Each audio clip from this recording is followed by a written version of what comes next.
오늘 시간에는 은혜 받을 말씀은 신약성경 데살로니가 후서 1장 1절에서 5절까지의 말씀이 되겠습니다.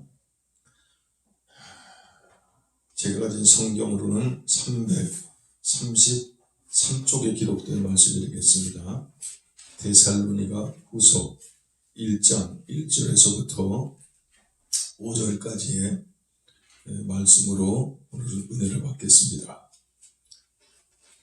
다 찾았으면 제가 봉독합니다. 바울과 실로아노와 디모데는 하나님 우리 아버지와 주 예수 그리스도 안에 있는 데살로니가 인의 교회에 편지하노니, 하나님 아버지와 주 예수 그리스도로부터 은혜와 평강이 너희에게 있을지어다. 형제들아, 우리가 너희를 위하여 항상 하나님께 감사할지니 이것이 당연함은 너희의 믿음이 더욱 자라고 너희가 다 각기 서로 사랑함이 풍성함이며, 그리고 너희의 참는 모든 핍박과 환난 중에서 너희 인내와 믿음을 인하여 하나님의 여러 교회에서 우리가 친히 자랑함이라. 이는 하나님의 공의로운 심판의 표요 너희로 하여금 하나님의 나라에 합당한 자로 여기심을 얻게 하려 함이니 그 나라를 위하여 너희가 또한 고난을 받느니라. 아멘. 찬송가 231장으로 하나님께 찬양을 드리겠습니다.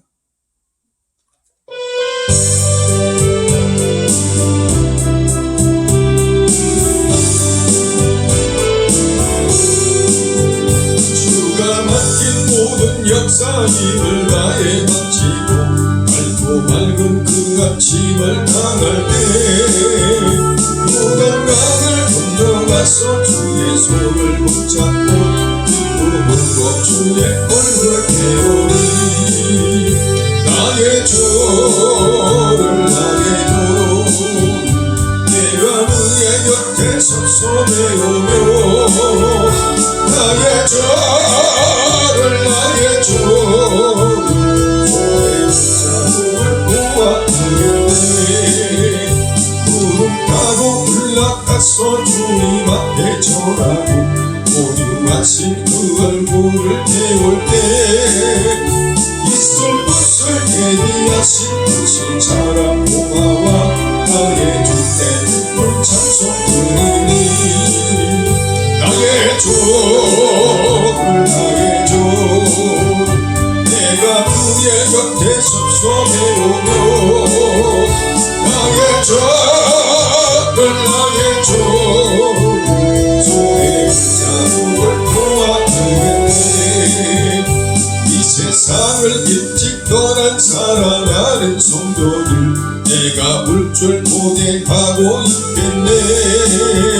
저희들과 한 소리로 찬송 부르기 전에 먼저 사랑하는 주를 배우니 나의 주를 나의 주 내가 그의 곁에 섭섭해 오며 나의 주를 나의 주 손에 붙잡음을 보았네. 평화롭게 시험 성문 들어가서 다닐 때 비도 있고 황금길을 다니며 뜬금없는 맞추어서 새 은혜를 부를 때 세상 고생 모두 잊어버리니 나의 주를 나의 주 내가 그의 곁에 섭섭해 오며 나의 주를 나의 주 손에 붙잡음을 보았네.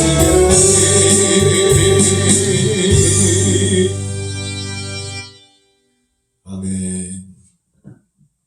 지난주에는 연약한 믿음과 용납이라는 말씀의 제목을 통해서 우리가 용납하지 말고 단호하게 배척해야 되고, 심한 경우에는 분리해야만 되는 배도에 대해서 우리가 또한 다루고 또 믿음의 연약함, 어떤 차이가 있는지에 대해서 함께 은혜를 나누는 그런 시간을 가졌습니다. 그 말씀을 다시 한번 요약하여 말씀한다면, 농부가 농사를 질 때에 그 열매가 병든 열매가 있고요, 아직 덜 익은 열매가 있습니다. 병충해가 돌아서 병이 든 열매가 있는데 그 열매를 악거하고 제거하지 않으면 결국은 그 병충해가 된 열매로 인해서 전염이 돼서 모든 열매가 다 망가지게 돼 있어요. 할렐루야. 그렇기 때문에 병충해가 든 것은 반드시 제거를 해줘야만 된다 그런 얘기입니다. 여기 등 뒤에 있는 화초 같은 것도 그래요. 병이 든 줄기가 있는데 그 병이 든 줄기를 잘라내지 않으면 화초 전부가 다 병들어서 쓸 수 없게 되어버립니다. 그러므로 병든 화초나 병든 열매는 반드시 단호하게 제거를 하는 것이 전체를 살리는 길이다 그런 겁니다. 그러나 열매를 키우다 보면 아직 쓸 수는 없는데 덜 익은 열매가 있다 그런 얘기예요. 그것이 연약한 믿음이라는 뜻이거든요. 그 연약한, 아직 덜 익었는데 먹을 수 없다고 제거하는 것은 어리석은 짓이죠. 그것은 물 주고 가꾸면서 기다려야 되는 것이죠. 할렐루야.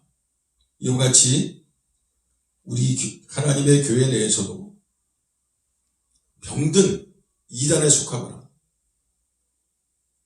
아니를 위해서 주님을 배도하려고 하는 그런 사람에 대해서는 단호하게 책망하여 돌이키도록 만들거나 고집을 부리면 잘라내야 되는 것입니다. 분리돼야 돼요. 할렐루야. 그러나 아직 믿음이 연약한 자라는 과정에 있는 사람에 대해서는 우리가 사랑으로 용납하고 따뜻히 대하고 기다려주는 그런 분별력이 우리 믿는 사람들에게 필요하다는 그런 말씀인 것입니다. 다시 한번 강조하지만 병든 것과 아직 덜 익은 것에 대해서 여러분 동일하게 생각하시면 안 됩니다. 오늘은 이어서 믿음의 자라남이라는 말씀의 제목으로 오늘 데살로니가후서 1장 1절에서 5절까지의 말씀에 의지하여 믿음이 자란다는 게 무슨 뜻인지에 대해서 성경 말씀을 따라 바르게 깨닫고 은혜를 받는 시간이 되기를 바랍니다. 오늘 3절 말씀을 보면 이렇게 기록되어 있습니다. 형제들아, 우리가 너희를 위하여 항상 하나님께 감사할지니 이것이 당연함은 너희 믿음이 더욱 자라고 라고 기록이 되어 있어요. 그래서 믿음이라는 것은 하나님으로부터 선물로 우리가 받습니다. 그런데 하나님으로부터 믿음을 선물로 받아서 믿음을 소유하게 되면 그 믿음은 가만히 그대로 있는 게 아니라 자라나게 된다는 것입니다. 마치 동식물이 생명이 있기 때문에 그 생명체는 계속 그대로 있는 게 아니라 자라나는 것처럼 믿음도 그 안에 하나님의 생명력이 깃들어 있기 때문에 반드시 믿음이 있다면 그 믿음은 자라나는 것이 정상이다 그런 겁니다. 그런데 우리는 저 사람 참 믿음이 많이 자랐어, 참 믿음이 많이 컸어 하고 이렇게 말할 때 여러분 보통 성경을 많이 읽는다든가 기도를 많이 한다든가 그렇지 않으면 전도에 열심히 동참한다든가 교회 봉사에 막 정열을 쏟아서 헌신한다든가 그래 뭔가 두드러진 그런 새로운 행동을 할 때에 우리가 대부분 저 사람 참 이제 믿음이 많이 자란 사람 같아.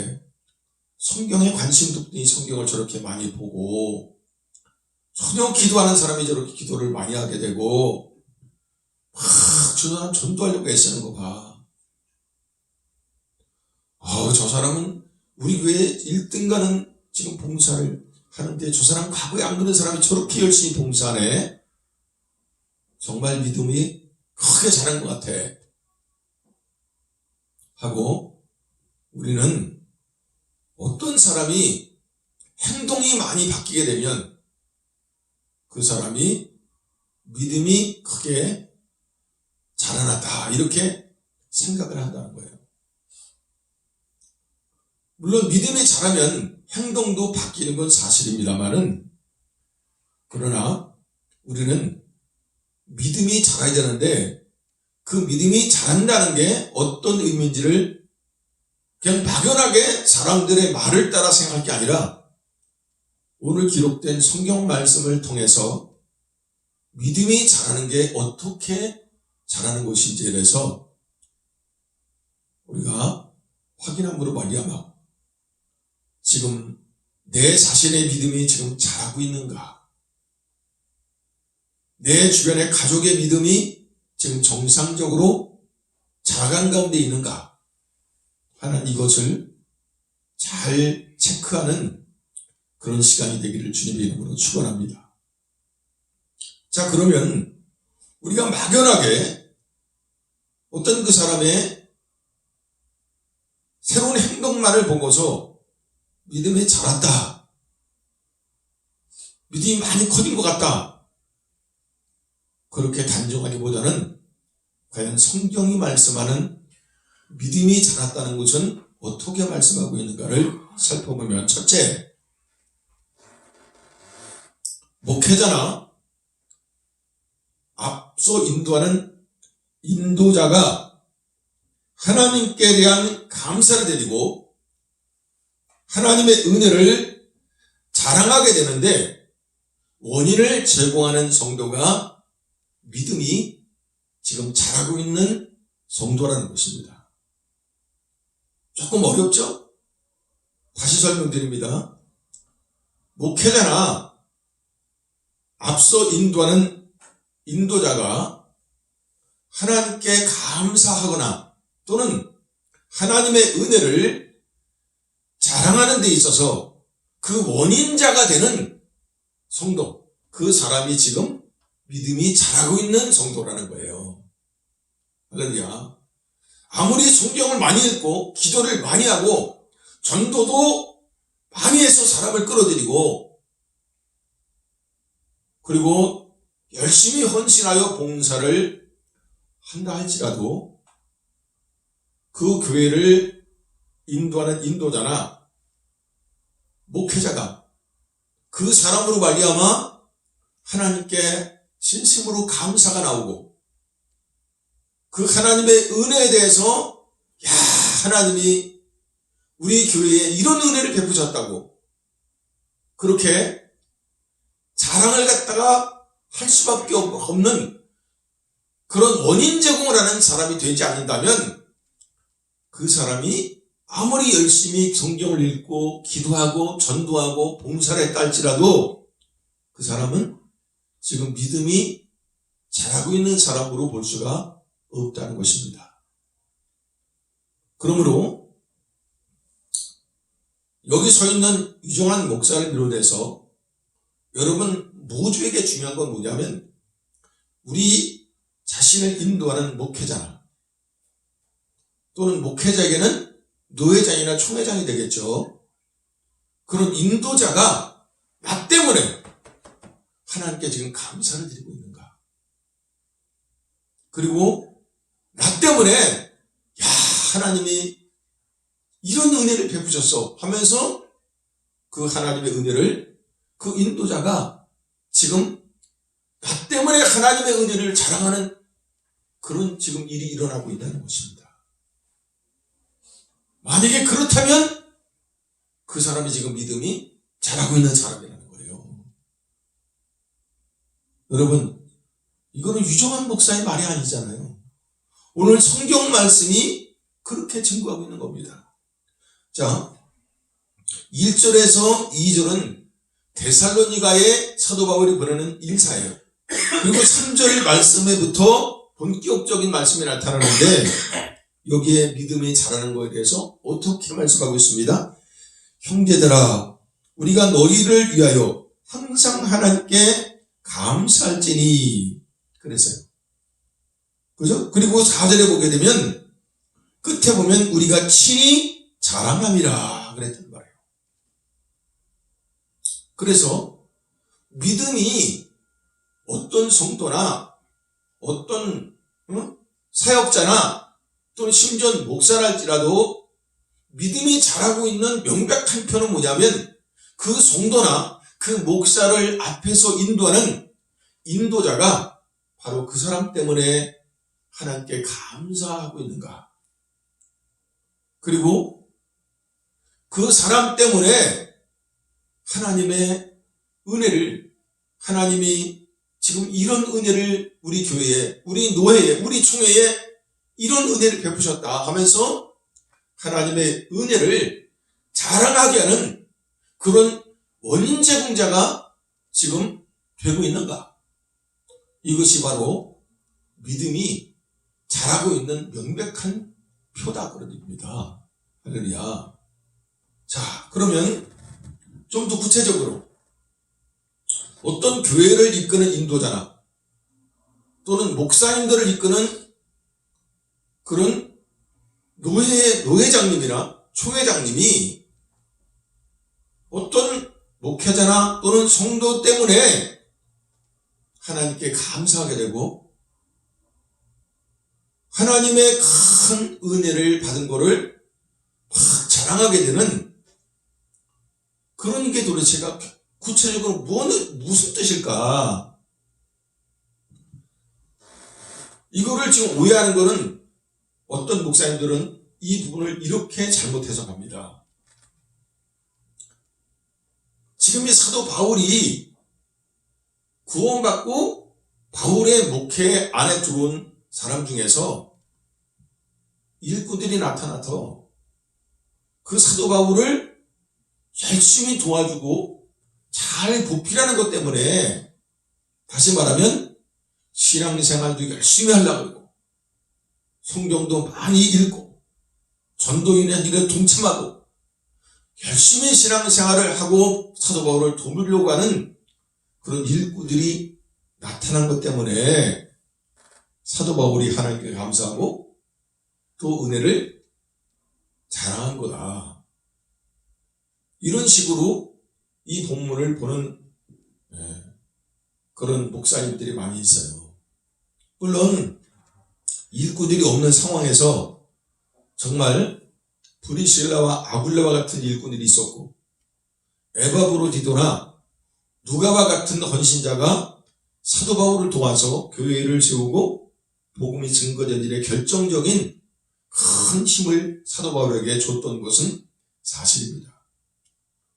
바울이 그로 말미암아 또한 많은 힘을 얻었겠죠.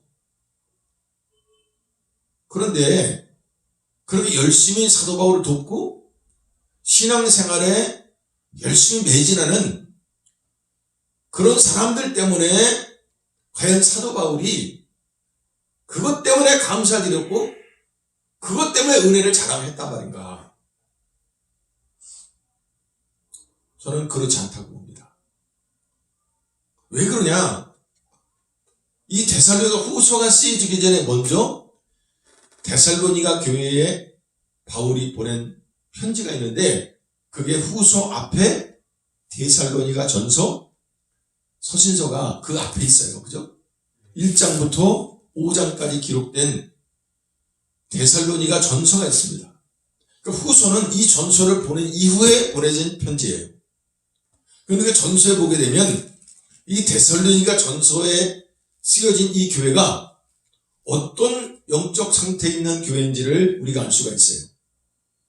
우선 데살로니가 전서 2장 13절의 말씀을 보면 이러므로 우리가 하나님께 쉬지 않고 감사함은 너희가 우리에게 들은 바 하나님의 말씀을 받을 때에 사람의 말로 받지 아니하고 하나님의 말씀으로 받음이니 진실로 그러하다.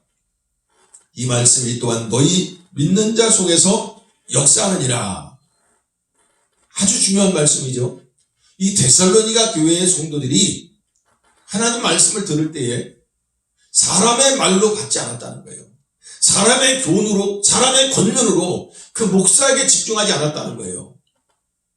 그 목사는 하나의 마이크와 같은 도구로 받고 실제로는 하나님이 그 목사를 도구로 써서 지금 말씀을 우리에게 전하신다 하면서 하나님이 지금 주시는 말씀으로 그렇게 믿음으로 이 사람들이 받는 사람들이었다는 거예요.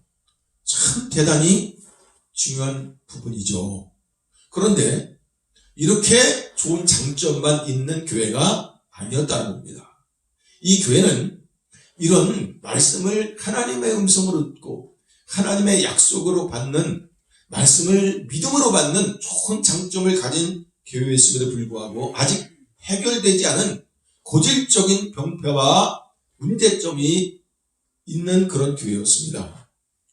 우선 데살로니가전서 4장 3절 말씀과 4장 11절 말씀을 보게 되면 하나님의 뜻은 이것이니 너희의 거룩함이라 곧 음란을 버리고 라고 기록되어 있습니다.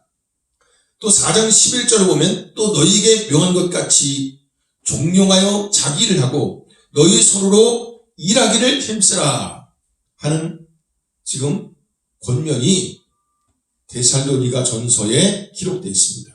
다시 말하면 이들은 하나님의 말씀은 믿음으로 잘 받는 사람들이었지만은 아직도 믿는 사람답지 않은 음란한 행동, 자기 아내가 아니고 자기 남편이 아닌 그런 다른 사람과 그렇게 난잡한 성행위를 하는 그런 세상사람 같은 그런 악습이 아직도 신앙생활하면서 남아있었다는 거예요. 아마도 이 데살로니가 교회라는 그 자체가 지역이 굉장히 이방신전이 많고 음란한 그런 도시였던 것 같아요. 그래서 이들도 그렇게 살아왔던 사람이기 때문에 그 습관을 벗어버리지 못하고 있었다 그런 얘기예요. 거기다가 여기도 보면 일을 하지 않았어요. 예? 그 기독교 신앙을 잘못 받아들이면 하나님이 다 할 건데 우리가 뭐 일할 필요가 있냐? 예배 잘 드리고 기도만 열심히 하면 되지 하는 이런 잘못된 이상한 착각하는 그런 데 빠질 수 있잖아요. 이 사람들이 일을 안 하는 거예요. 그래서 사도 바울이 너희가 각자 종용이 자기 일을 하고 너희 손으로 일하기를 힘쓰라 하면서 일을 안 하는 거에 대해서 지금 책망하는 그런 말씀을 썼습니다. 그리고 데살로니가전서 5장 12절을 보게 되면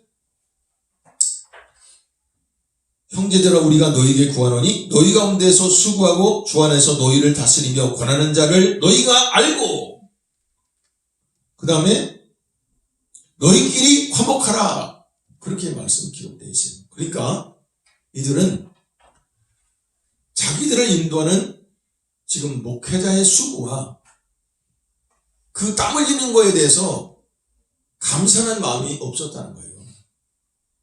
왜 그런 거 있잖아요. 교회 나오면서 의뢰받는 것 때문에 내가 나와주지, 내가 있으니까 이 교회가 그래도 유지되지 하면서 오히려 목회자에게 자기를 양육하는 수고를 감사하는 마음보다는 오히려 목회자가 우리에게 감사해야 돼 하는 그런 마음을 갖고 있는 그런 사람들 있잖아요. 그러니까 아직 믿음이 자라지 못하니까 그런 생각을 하고 있었다는 거예요, 지금요. 예? 그리고 자기들끼리 계속 싸우고 다투는 그런 문제가 이 데살로니가의 교회에 지금 있었다고 합니다. 그래서 사도 바울은 말씀을 믿음으로 받는 장점에 대해서 칭찬하면서 동시에 해결되지 않은 고질적인 그런 병폐에 대해서 속히 이것을 고치라고 그렇게 지금 그들에게 권면의 말씀을 보낸 거죠. 자, 그런데 문제는 뭐냐면 이제 이들이 이 말씀을 권면을 받고 나서 소신을 받고 나서 이거를 고쳐보려고 얼마나 노력을 하고 애를 쏟겠어요. 그죠? 예. 막 이거를 자기의 문제점을 어떻게든지 해결해 보려고 애를 쓰고 노력을 했던 겁니다. 그럼 그렇게 애쓰고 노력해서 이걸 해결했기 때문에 하나님께 감사했고 또 하나님의 은혜를 자랑했단 말이냐? 그런 게 아니라는 거죠. 많은 사람은 이들이 이렇게 애를 써서 지금 이런 병폐를 해결했기 때문에 사도 바울이 이 자랑했다는 게 이들이 이렇게 애를 써서 이런 죄를 해결하고 이런 문제를 해결했다. 이들이 얼마나 대단하냐고 이 데살로니가 교인들을 자랑했다는 것으로 그렇게 보는 해석자가 있어요. 그런데 그것은 사도 바울의 신학과 맞지 않아요. 그 신앙, 사도 바울의 신앙은 그런 사람이 아니에요. 자, 우선 사도 바울이 뭐라고 기록했는지 한번 보겠습니다. 사도 바울이 고린도전서 3장 21절에서 이렇게 기록했습니다. 그런즉 누구든지 사람을 자랑하지 말라. 만물이 다 너희 것입니다. 사람을 절대 자랑해서는 안 된다고 사도 바울은 기록했습니다. 그런데 이 사도 바울이 이들을 봐라. 이들이 이렇게 열심히 노력하고 애쓰고 막 자기를 절제하고 해서 이렇게 과거와 다른 사람으로 바뀌지 않았느냐 하고 이들을 자랑했겠어요? 바울은 사람을 자랑하지 말라고 그랬단 말이에요. 그죠? 자, 또 고린도후서 12장 5절 보면 내가 이런 사람을 위하여는 자랑하겠으나 나를 위해서는 약한 것들 위에는 자랑하지 아니하리라. 사도 바울은 남뿐 아니라 자기를 위해서도 자기가 잘한 것을 일체 자랑하지 않았어요. 그럼 뭘 자랑했냐? 하나님의 은혜를 나타내기 위해서 자기의 부족한 것, 실수한 것, 뭐 잊어버린 것, 자기 약점 이런 거를 많이 자랑했다는 거예요. 응? 그리고 빌립보서 3장 3절 보면 하나님의 성령으로 봉사하며 그리스도 예수로 자랑하고 육체를 신뢰하지 아니하는 우리가 곧 할례당이라.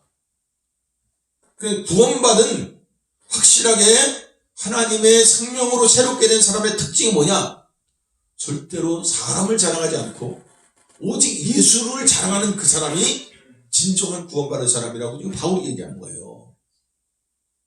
그런데 이 사람이 이렇게 사람을 자랑하지 말라고 그랬고 나는 나의 약한 거, 부족한 거, 실수한 거, 잘못된 거, 음란한 거 그런 약점만 자랑하니 절대 내 잘한 거 자랑하지 않는다. 그렇게 말한 사람이고 모든 사람에 대해서 오직 자기를 믿지 말고 예수만 자랑하라고 했던 그 사도 바울이 지금 이 데살로니가전서 사람들이 이렇게 노력하고 애를 쓰고 분투해서 그 죄를 이겼지 않느냐, 이 참 대단하지 않느냐고 이 사람들을 자랑했겠냐고요. 할렐루야. 말이 안 됩니다. 앞뒤가 안 맞아요. 그죠? 그러면 과연 사도 바울은 여기에서 이들 때문에 분명히 하나님께 감사했고 자랑했다고 하는데 뭘 자랑한 건가? 이들의 노력과 이들의 애쓴 걸 자랑한 게 아니라 하나님의 은혜를 자랑했다는 겁니다. 십자가를 자랑하고 하나님의 은혜를 지금 이들 때문에 자랑하게 됐던 거예요. 그러면 어떤 부분 때문에 이 사도 바울이 이 데살로니가 교회에 있는 사람들 때문에 하나님께 감사를 드렸고 하나님의 은혜를 자랑하게 됐을까? 다시 말하면 이런 겁니다. 누가복음 15장 20절을 보게 되면 거기에는 탕자가 아버지를 떠나서 자기 나름대로의 입심양명을 하려고 많은 노력을 하던 끝에 완전히 쫄딱 망한 상태에서 내가 이러다 굶어 죽겠구나. 우리 아버지 집에는 얼마나 풍족한고 하면서 내가 이제 아버지께로 돌아가겠다. 이제 그리고 나를 아들이라 부르지 마소서. 그럴 자격이 없습니다. 나를 품꾼의 하나로 여기면 족하겠나이다. 그렇게 하리라 하면서 여기 뭐라고 되어 있냐면요. 이에 일어나 아버지께로 돌아가니라. 아직도 창고가 먼데 아버지가 저를 보고 측은히 여겨 달려가 목을 안고 입을 맞추니. 여러분 여기 아들이 지금 아버지께로 돌아가니라. 근데 여기 왜 돌아갔어요? 이 둘째 아들은 원래가 굉장한 자신감에 차있던 사람이에요. 내가 안 해서 그렇지 내가 노력하면 얼마든지 내 인생을 행복하게 창조하고 만들 수가 있어. 아버지는 나를 잘 몰라.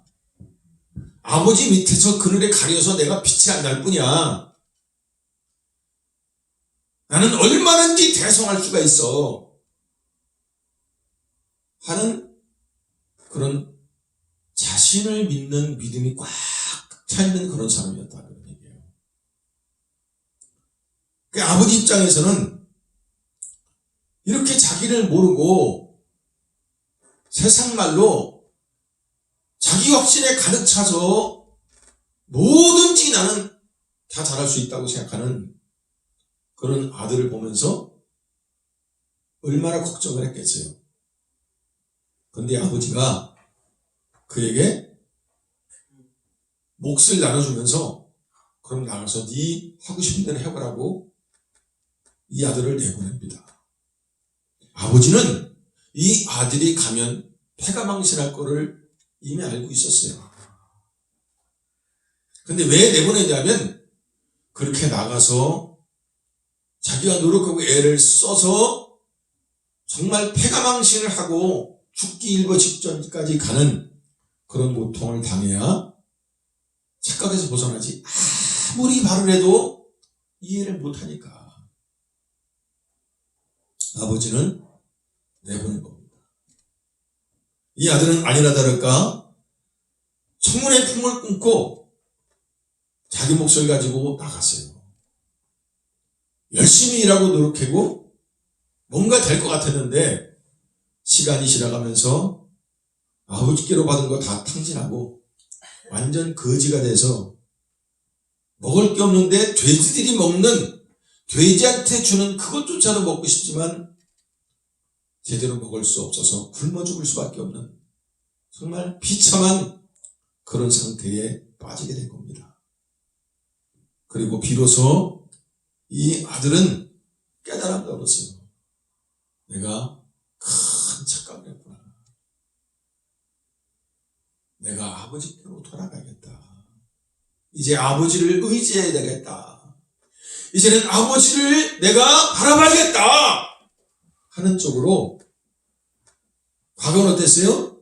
아버지가 있었어요. 표면적으로는 어릴 때 아버지를 따른 것 같았어요. 그러나 사실은 뭐예요? 자기를 믿고 있었단 말이에요. 자기 방법을 믿었고 자기 경험을 믿었고 자기 가능성을 믿었어요. 자기 노력을 믿었어요. 해볼 만큼 해봤는데 노력하면 노력할수록 더 망가지는 자기 인생을 통해서 드디어 이 둘째 아들은 착각에서 벗어난 겁니다. 내가 생각한 내가 아니구나. 이게 아니구나. 난 진짜 아무것도 아니구나. 이제 아버지께 내가 돌아가서 그 아버지를 의지해야 되겠다. 내가 교만했구나. 내가 어리석었구나 하면서 돌이켰다는 얘기입니다. 아멘.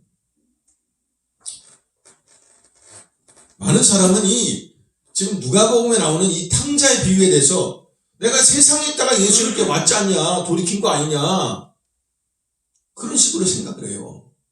물론 세상에서 돌아왔죠. 그 세상에 돌아왔으나 그런데 마음은 아직도 전적으로 하나님의 은혜를 바라보고 의지하는 게 아니라 자기의 노력과 자기의 열심을, 그거를 자기의 결단력, 그런 걸 의지한다는 거예요, 우리가.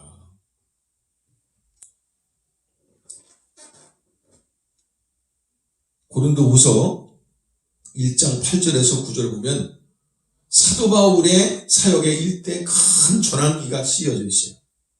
어떻게 되냐면, 형제들아, 우리가 아시아에서 당한 환난을 너희가 알지 못하기를 원치 아니하노니 힘이 지나도록 심한 고생을 받아 살 소망까지 끊어지고 우리 마음에 사형 선고를 받은 줄 알았으니 이는 우리로 자기를 의뢰하지 말고 오직 죽은 자를 다시 살리시는 하나님만 의뢰하게 하시니라. 여러분, 바로 이겁니다. 사도 바울은 예수를 믿고 구원받은 사람이에요. 정말 누구도 체험하지 못한 육신적으로 부활하신 예수님을 다메섹 도장에서 체험하는 놀라운 사건을 경험한 사람이에요. 그래서 예수님을 믿었어요. 그리고 이 성경의 신약의 대부분을 기록하는 위대한 사도로 하나님께 쓰임받은 사람이에요.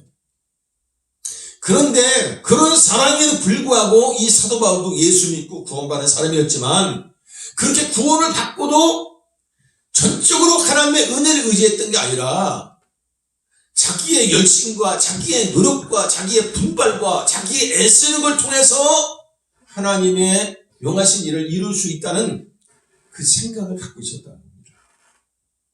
이게 안 깨진 거예요. 결국은 고생할 만큼 하고 실패할 만큼 하고 이제 내가 죽었다 싶을 정도로 큰 고통 속에 빠지면서 비로소 바울이 내가 뭔가 이게 크게 지금 착각하고 있구나, 내 신앙에 뭔가 이게 문제가 있구나, 내 믿음에 지금 이게 뭐가 문제가 있구나 하고 비로소 깨달았다는 거예요. 여러분, 이런 엄청난 영적 체험을 한 사람이고 가말리엘 문화에서 성경을 교육받은 사람이고 신약 성경의 대부분을 기록할 정도로 하나님께 쓰임받은 사람인데도 예수 믿고도 이 사람이 이렇게 자기를 믿는 믿음에서 깨어나지 못했다는 거예요. 근데 우리가 아니라고요?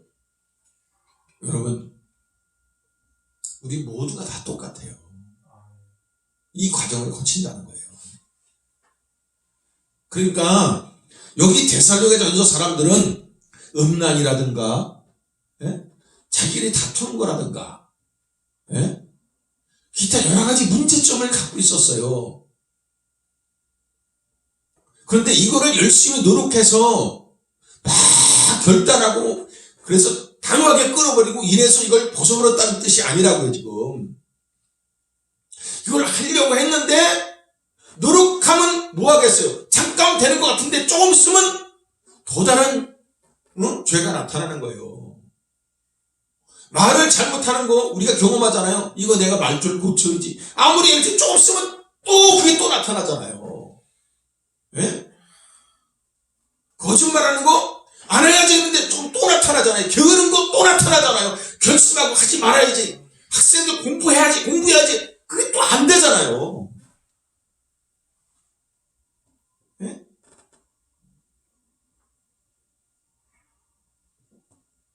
그러니까 이 데살로니가 전서에 있는 사람들이 뭐가 믿음이 자란 거냐면 그 하나님의 권면과 말씀을 자기가 그거를 노력해서 어찌하면 주님 뜻에 합당한 사람으로 자기가 변화되려고 발버둥을 치고 노력을 해봤는데 될 듯 하다가 무너져버리고 될 듯 하다가 또 무너져버리고 이렇게 되면서 이 데살로니가 전서에 있는 이 성들이 뭘 깨달으냐면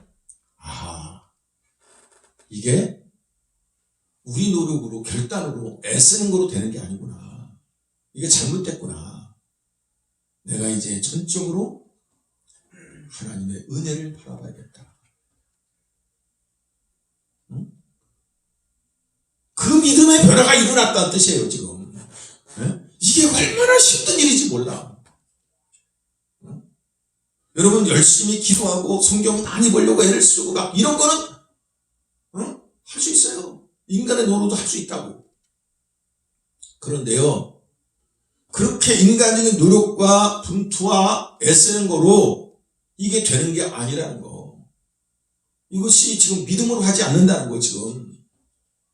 이거를 깨닫는다는 게 쉽지 않더라고요, 진짜.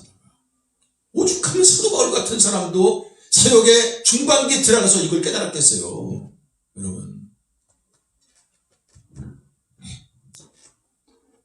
여러분도 아다시피 제가 야간에 알바를 한단 말이에요. 하루는 저 양평에서 강원도 쪽으로 들어가는 생전 처음 가보는 데인데 굉장히 외진데요. 해가 큰 도로에서 나와서 꼬불꼬불꼬불해갖고 알서부터 이상한 그런 동네로 한참 갔어요. 거기가 어딘가 싶으니까 내가 어릴 때 돌아가신 할머니를 몇 번 모셔다 드린 적이 있는 용문사라는 절이더라고요. 그 근처가. 얼마나 깊은 산골인지 몰라. 근데 그 사람이 그 근처를 간 거야, 대리운전을. 거기다 내려주고 이제 나와 빠져나와야 되는데 버스도 안 다니고 택지도 안 다니고 아무것도 안 다니고 완전히 불빛 하나 없어요. 깜깜하게. 야, 이거 어떻게 나가나. 그리고 이제 토닥토닥 걸어서 한 30분을 걸은 것 같아. 근데 뒤에서 오토바이 소리가 나는 거예요. 얼마나 반가운지 막 그냥 손을 흔들면서 도와달라고 막 그냥. 아유, 마침 이 사람이 딱 쓰더라고요. 아저씨 왜 그래요? 그래고 저 서울에서 온 대리기사인데요. 택시도 콜택시를 불러도 응답이 없고 지나가는 차도 없고 도대체 어떻게 할 바를 몰라서 마침 오시기에 손을 들었습니다.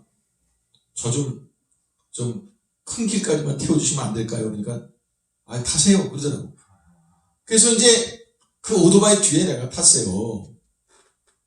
그래서 큰 길 다니는 차가 다니는 거가 이제 나와서 참 택시가 지나가길래 택시를 잡아서 양평역까지 얼마냐고 대리기사인데 좀 할인 좀 합시다 해가지고 쇼부를 쳐서 나왔다.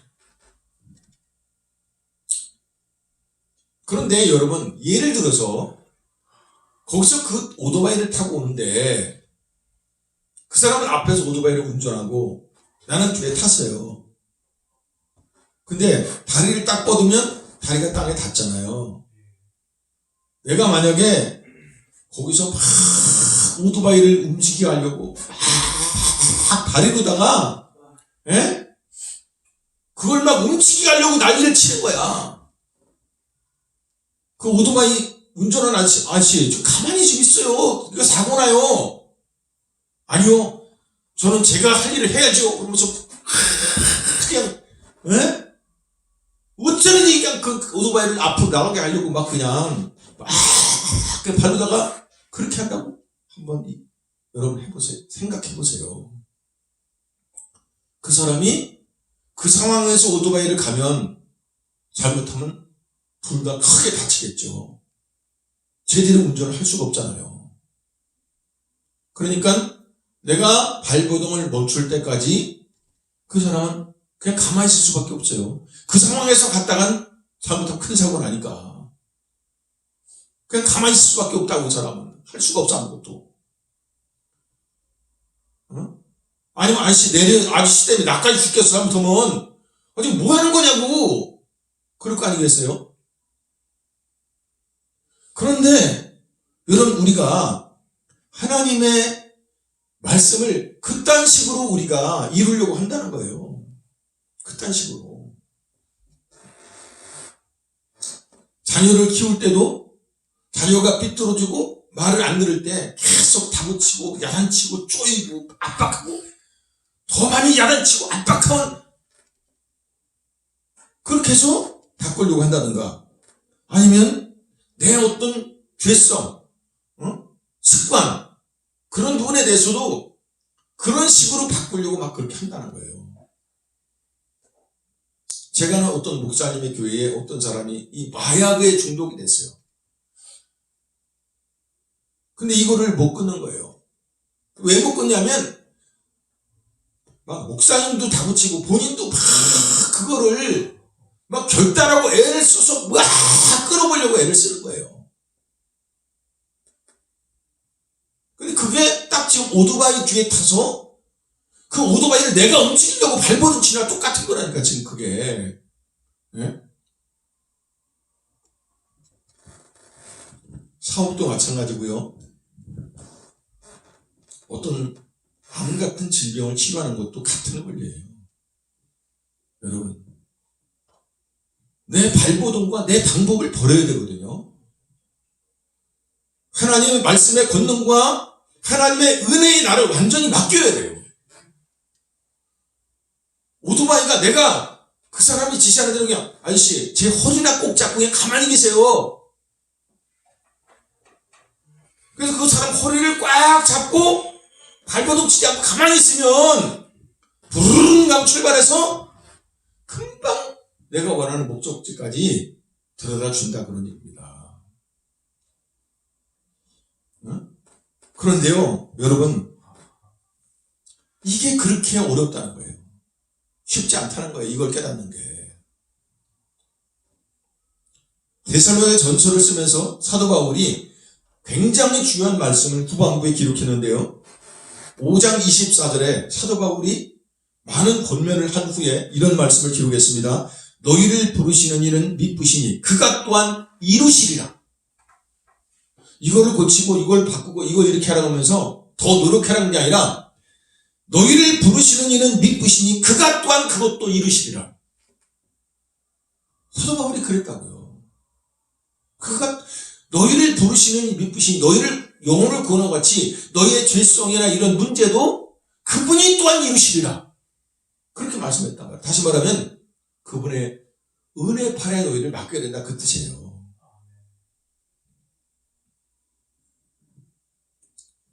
그럼 아무것도 하지 말라는 얘기냐? 그 뜻이 아니에요. 농사를 짓는 사람은 농사를 해야 되고, 전도하는 사람은 전도해야 되고, 그죠? 공부하는 사람은 공부를 열심히 해야 되는데, 문제는 뭐냐면 우리가 열심히 하는 거기에 소망을 두지 말라, 그런 얘기예요. 그것으로 뭐가 될 거라고 생각하지 말라, 그런 얘기예요. 내가 그 사람의 오토바이 뒤에서 그 사람을 꽉 잡았어요. 발버둥 안 치면 그 사람을 꽉 잡았잖아요. 그 꽉 잡는 걸로 그 오토바이가 가는 거 아니라고요. 그 오토바이 운전하는 그 사람 때문에 가는 거지. 나는 그 사람이 열심히 반드시 갈 걸 믿기 때문에 꽉 붙잡고 있는 거예요. 맞아요, 안 맞아요?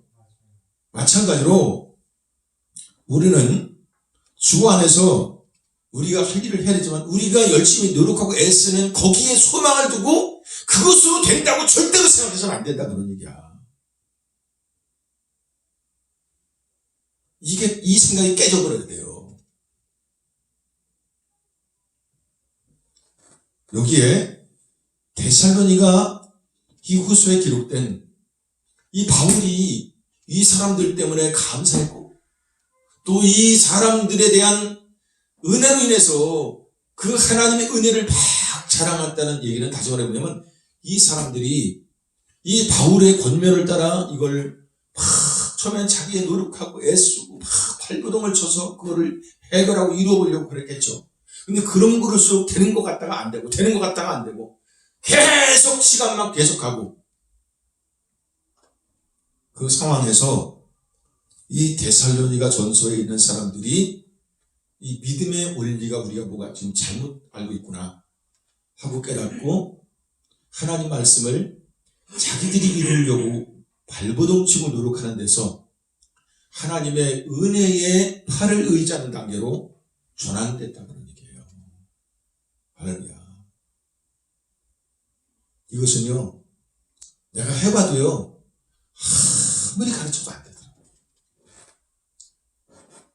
아무리 원리를 얘기해줘도요, 병을 고치는 거에 대해서도요, 내 방법을 내놓고 하나님의 은혜의 팔을 전적으로 붙들 때 하나님은 못할 일이 없습니다. 아멘 하고 대답해요. 그래 놓고 여전히 방법을 쓰고 자기가 고치려고 애를 써요.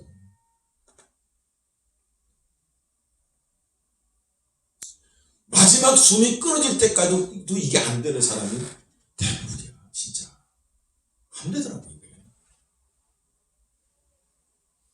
그러니까 그 영혼이 구원받는 것도 하나님의 은혜지만 이 믿음의 원리를 깨달아서 이게 전환이 이루어지는 것도 하나님의 은혜예요. 하나님이 깨닫게 하지 않으면 죽어도 이게 안 바뀝니다. 할렐루야. 네? 그래서 여기 지금 바울이나 실로아노나 디모데가 이 사람들이 이걸 깨닫고 이 믿음의 칼라가 바뀌었다는 거예요. 그래서 이건 하나님의 진짜 은혜다. 이 사람들이 이게 바뀌었다. 그러면서 이거는 사람의 노력이나 가르침이나 권능으로 해결되는 게 아니거든요. 하나님의 은혜로 되는 겁니다. 하나님의 빛이 임해야 돼요. 할렐루야. 그래서 여기 사도 바울과 이 사람들은 그 하나님의 은혜로 그 사람들이 그걸 깨닫고 바뀌어진 걸 보면서 감사했고, 그리고 그 하나님의 은혜를 자랑을 했던 겁니다. 여기서 이 교회 저기에다가 하나님이 그 교회에 이런 은혜를 베푸셨다. 그 하나님의 은혜로 그 사람들이 그걸 깨닫고 바뀌었다. 아멘. 여러분, 우리도 마찬가지입니다.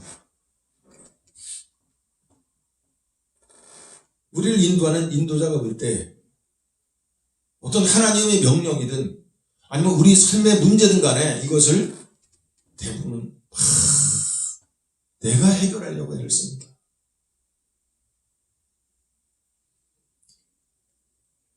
다른 사람에 대해서도 왜 더 노력하지 않고 그따위로 하냐고 그 사람을 막 다붙입니다.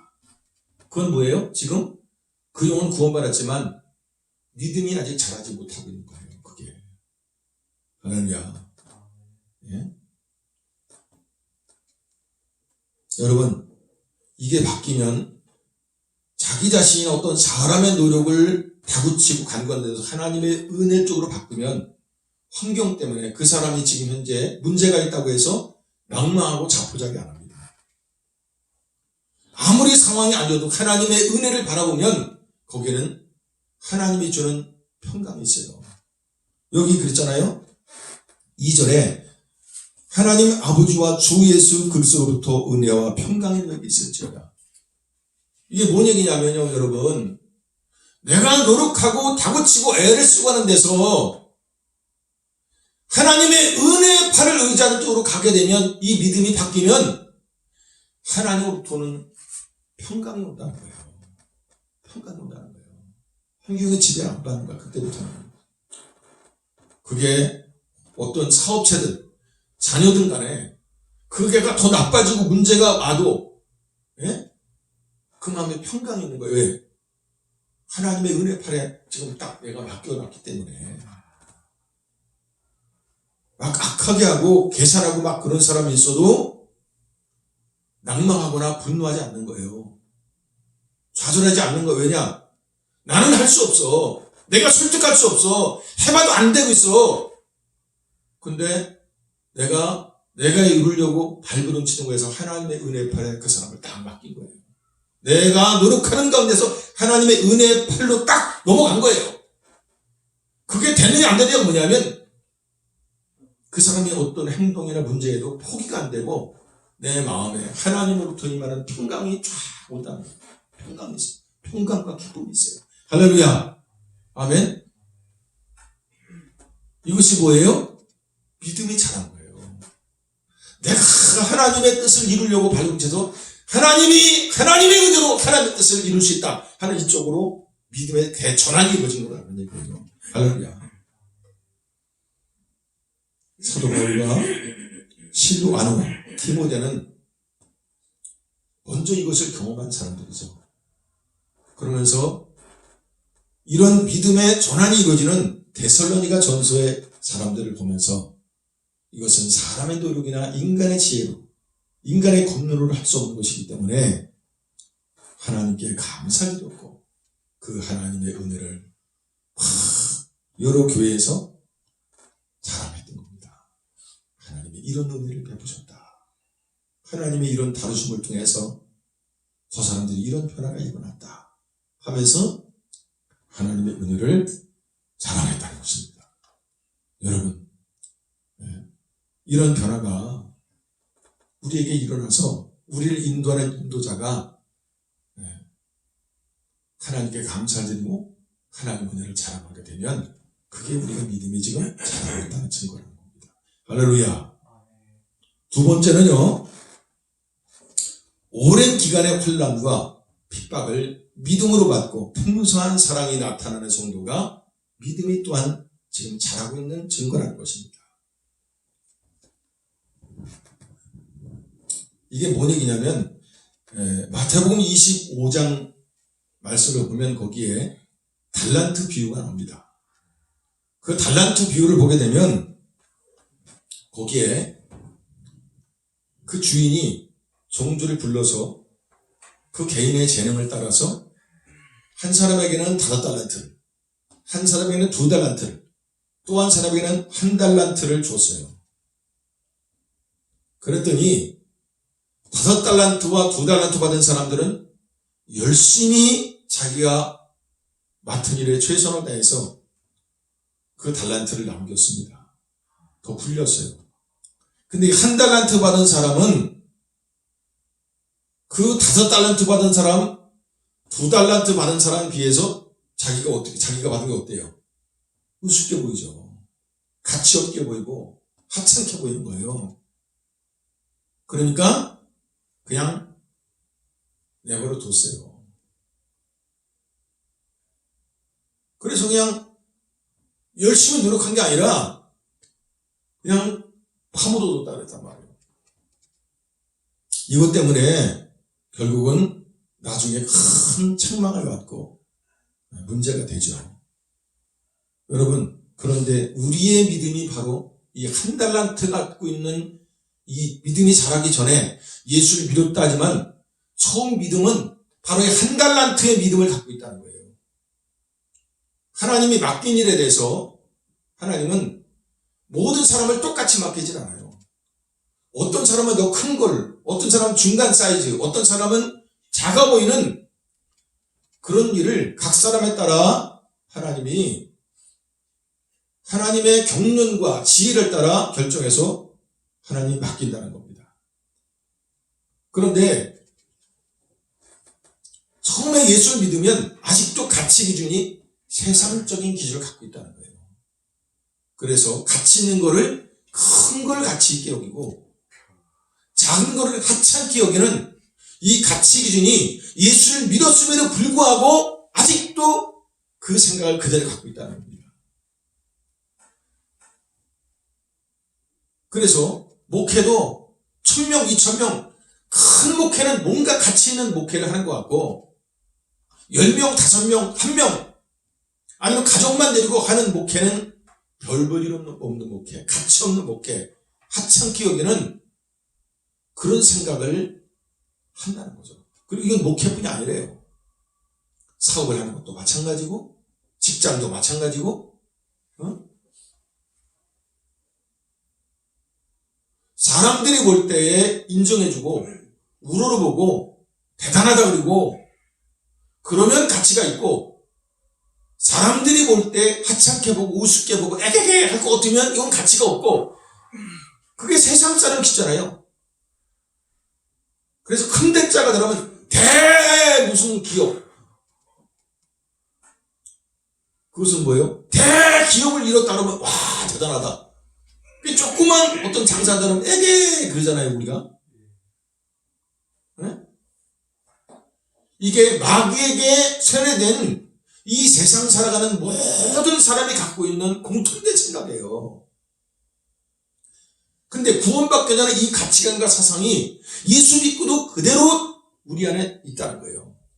그래서 뭔가 맡기는, 사람에게 인정받고 우러러보는 그런 일을 하는 거는 가치가 있고, 그렇지 않은 거는 에게게 하는 이 생각을 여전히 우리가 갖고 있다는 거죠.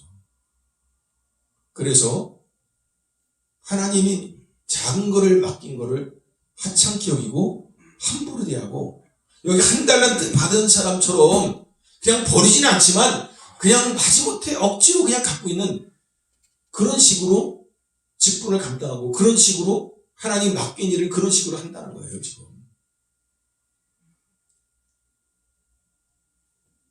제가 오늘 한번 어떤 교회를 갔는데, 그때가 수요일 날인가? 뭔 일 때문에 그 교회에 이제 목사님들이 모였어요. 근데 목사님들이 수요 예배가 본인 교회도 있는데 안 가는 거예요. 여기서 드릴 거라는 거예요. 뭐 거기도 하나님 교회, 여기도 하나님 교회가 뭐 무슨 상관이냐고. 여러분, 근데 그게 아니라니까. 그 교회 목사님이 그걸 맡긴 것처럼, 그 교회는 예를 들어서 경도가 100명이다. 당신 교회는 지금 가족밖에 없다. 하나님의 기준에 이거나 하나도 다를 게 없고 똑같이 규정한 거거든. 왜냐? 여러분, 5달란트, 2달란트, 1달란트를 이 사람들이 잘하고 못하는 것 때문이에요. 하나님이 결정한 거예요, 그렇게. 그래서 하나님은 그 크기로 그걸 가치를 정하지 않는다고요. 하나님이 그렇게 결정하고 주셨기 때문에 똑같이 소중히 보신다고 그런 얘기예요. 똑같이. 다만 그거를 우습게 보고 하찮게 여기는 그것이 잘못됐다는 거예요, 지금. 할렐루야. 그런데 믿음이 자라면 어떻게 되느냐? 이게 깨진다는 거예요. 이게 달라진다는 겁니다. 크고 작은 거에 따라 가치가 달라지는 게 아니라 하나님이 맡겼다는 것 때문에 가치가 있다는 걸 깨닫게 된 것. 할렐루야. 여러분, 이것이 바로 믿음이 자란 겁니다. 그 믿음이 자라가면 아주 하찮고 별 볼 일 없는데도 불구하고 그걸 성실하게 감당해야 된다는 겁니다. 그것이 믿음이 자랄 거라는 거예요. 열왕기하 5장을 보면 나만 장군이라는 그 사람이 나와요. 아람 땅에 큰 군대 장관이었죠. 근데 문둥병이 걸렸어요. 그래서 그 가족에 큰 우환이 생겼는데, 거기에 그 집안에 계집종이 하나 있다고 그랬습니다. 조그만 소녀였는데, 이 소녀는 이스라엘에서 잡혀왔어요. 그래서 노예로 팔려서 그 집안에서 종사를 하고 있었거든요.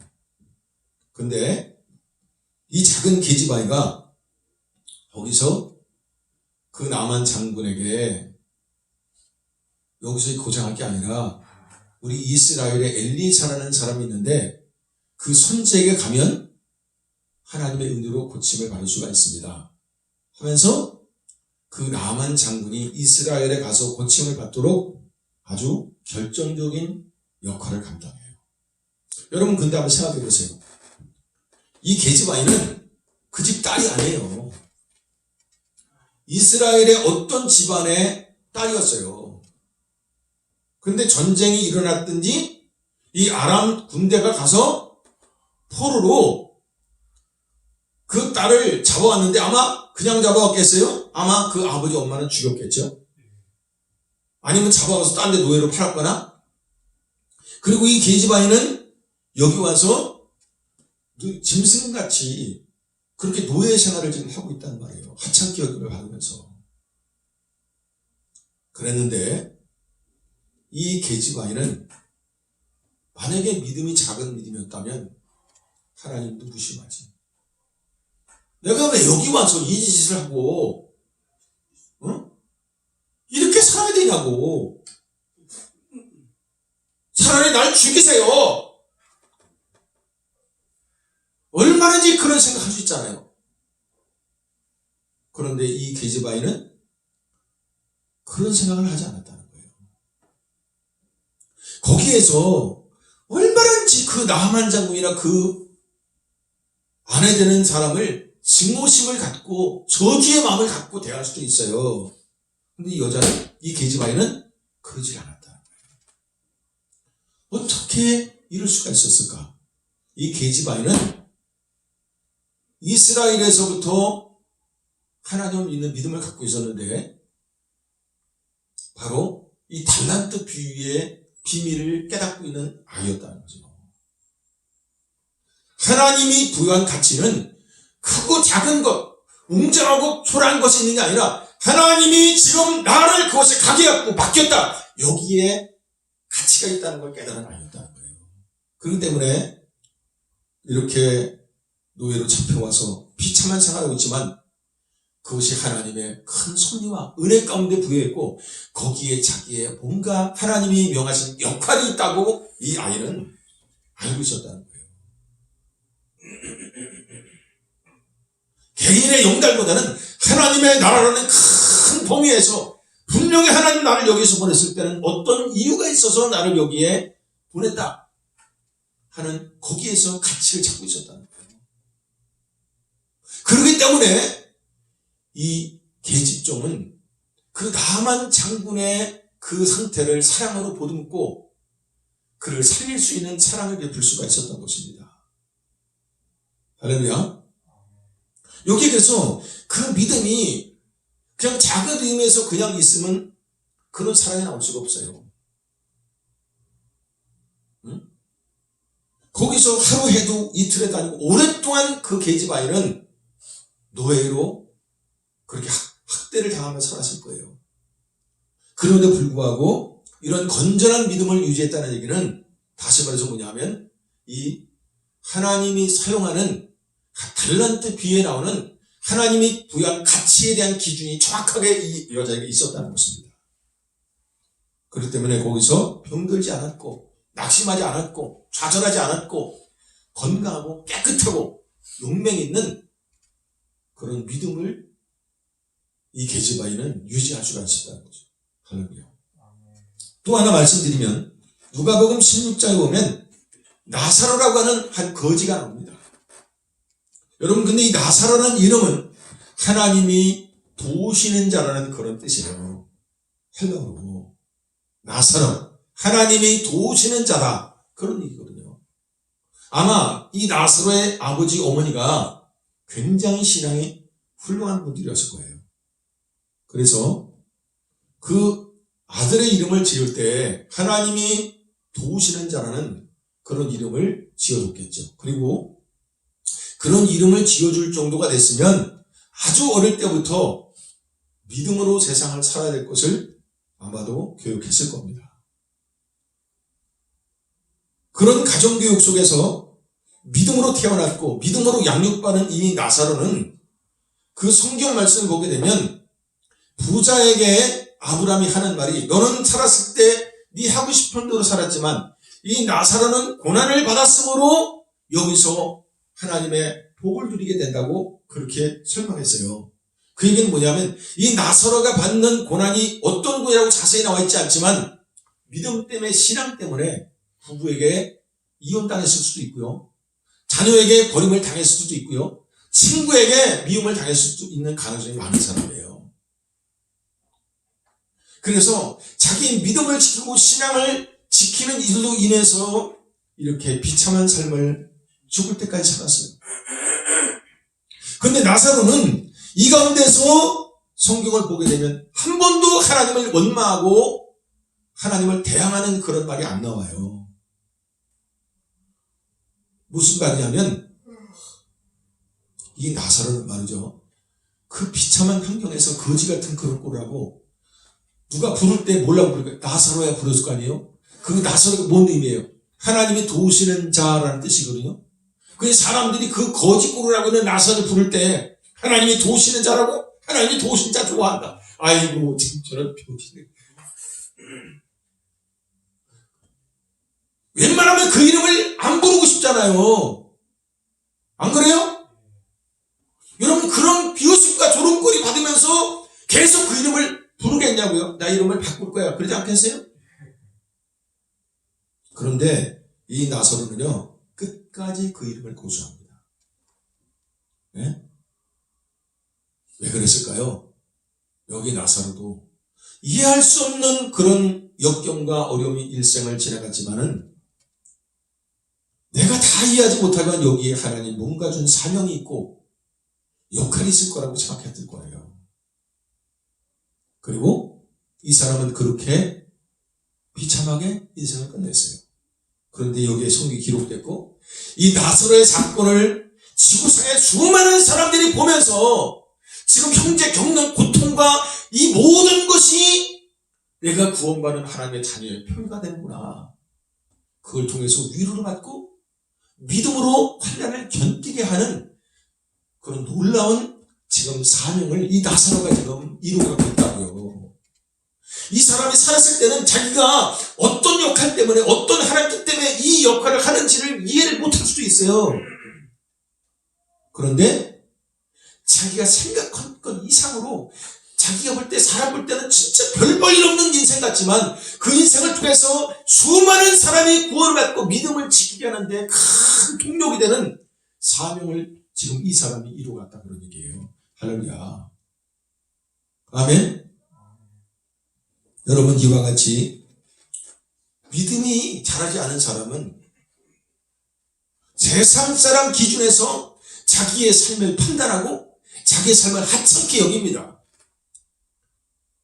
그러나 믿음이 자란 사람은 가치 기준의 변화가 일어나서 크고 작고 사람들이 어떻게 보고 하찮게 보느냐 여기에 다른 게 아니라 하나님이 나를 지금 목사로 사모로 성도로 그리고 내 직업을 이 부분으로 나를 이 부분을 맡긴 것 이 자체가 하나님이 허락한 것이기 때문에 존귀한 가치가 있고 내가 알 수 없는 하나님의 계획이 있다. 이걸 갖다가 믿는 믿음을 갖게 되고 그렇기 때문에 남이 어떻게 보든 말든 상관없이 정말 가치 있는 그 직분이라고 보기 때문에 최선을 다해서 성실하게 감당해 나간다는 것입니다. 믿습니까? 여러분 이것이 바로 믿음이 자랐다는 뜻이라는 것입니다. 마지막으로 세 번째는 뭐냐면 믿음이 자라는 사람은 하나님의 공의로운 심판의 표가 있음을 기억하며 살아가는 사람이라는 것입니다. 오늘 성경 말씀의 5절 말씀을 우리가 한번 같이 읽습니다. 시작.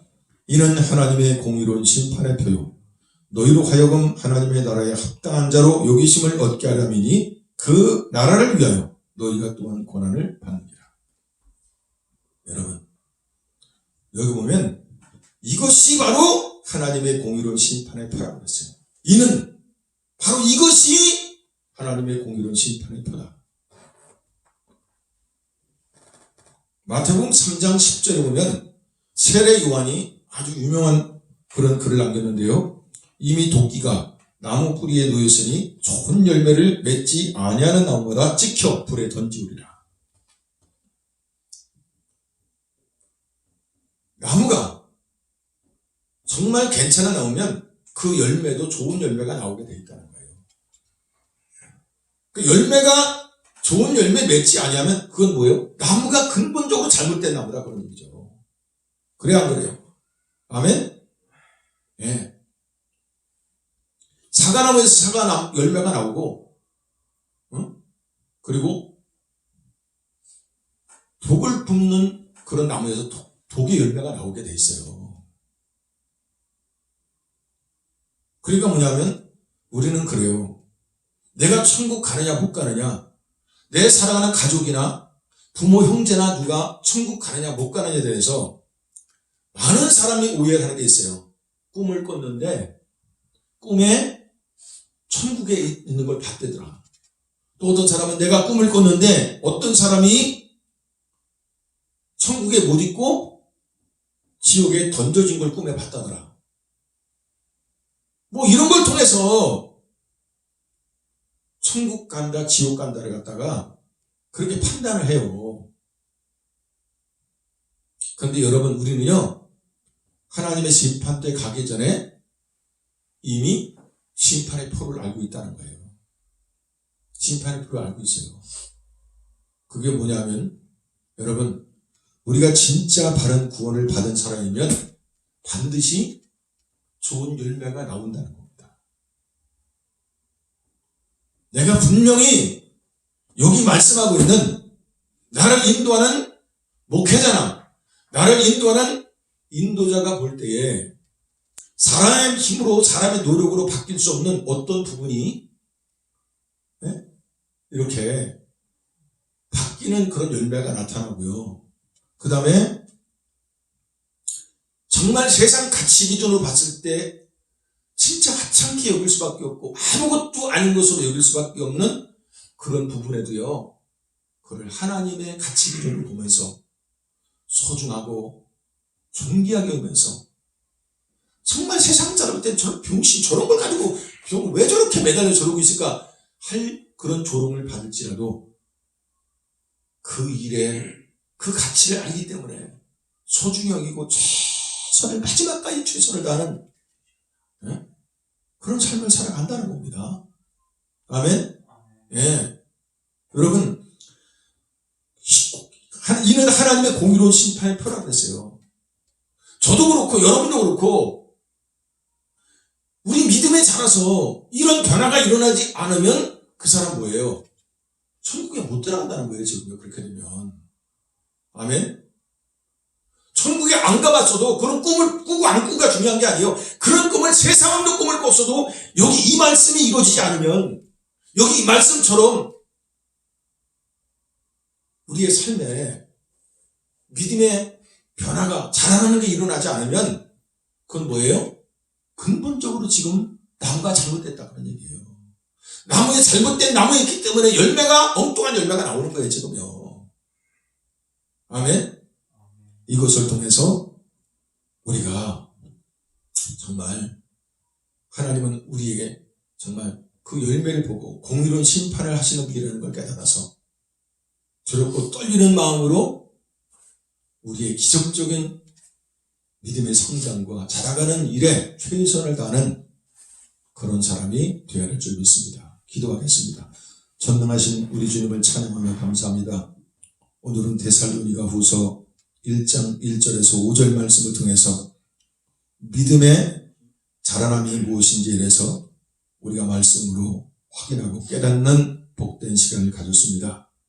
이 말씀을 통해서 정말 우리뿐 아니라 이 유튜브를 통해서 이 말씀을 듣는 모든 성도들마다 진정한 믿음과 그 믿음이 자라는 것이 무엇인지를 깨달아서 정말 그를 통해서 하나님의 공의로운 심판의 역사가 나타나는 것을 기억하여 그 믿음의 성장을 이루기를 힘쓰는 우리 모두가 되는 역사가 있게 하여 주시옵소서. 예수님 이름으로 축복하며 기도드렸사옵나이다. 아멘.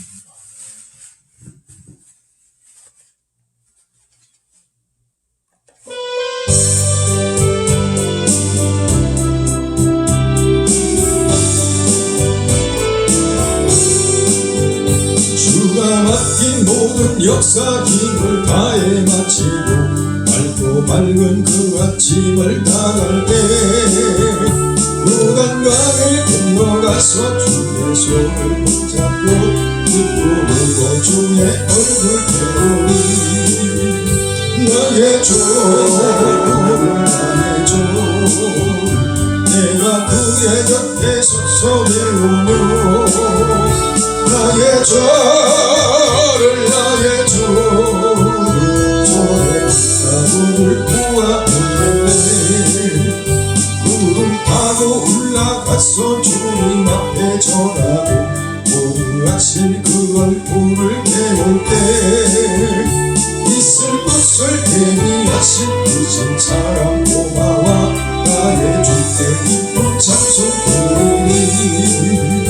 나의 주를 나의 주 내가 그의 곁에 서서 배우며 나의 주를 나의 주 손에 붙잡고 보았네. 이 세상을 일찍 떠난 사랑하는 성도를 내가 올 줄 고대하고 있겠네. 어린이들과 한소리로 찬송부 기전에 헌주 사랑하는 주를 배우니 나의 주 나의 주 내가 그의 곁에 서서 배우며 나의 주 나의 주 손에 자국을 보았네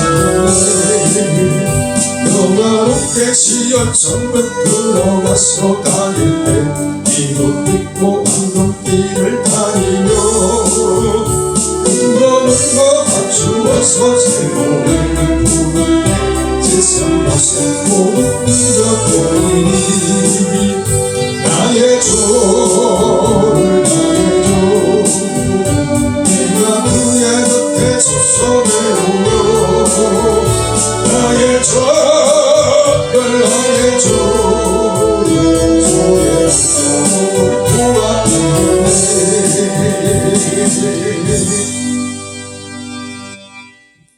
지금은 억만 죄악 가운데서 우리를 구속하시고 구원하신 우리 구주 예수 그리스도의 무한하신 은혜와 하늘 아버지의 만극하시고 극진하신 사랑하심과 성령님의 내주 감화 감동 충만 역사는 은총이 오늘 데살로니가 후서 1장 1절로 5절의 말씀을 따라 믿음의 자라남이 어떤 것인지를 말씀을 통해 확인하는 가운데서 이제 믿음으로 우리의 믿음을 성장시키는 이제 최선을 다하기로 결단하고 돌아가는 모든 자라난 성도들의 머리 위에와 그 가운데서 믿음으로 추구하는 모든 위에 지금부터 영원 무궁토록 함께 계실지어다.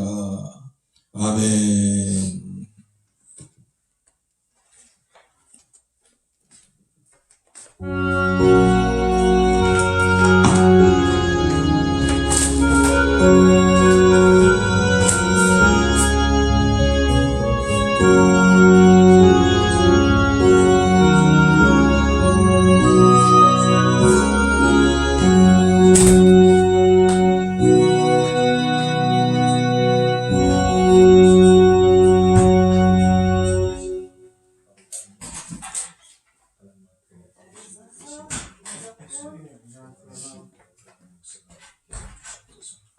주님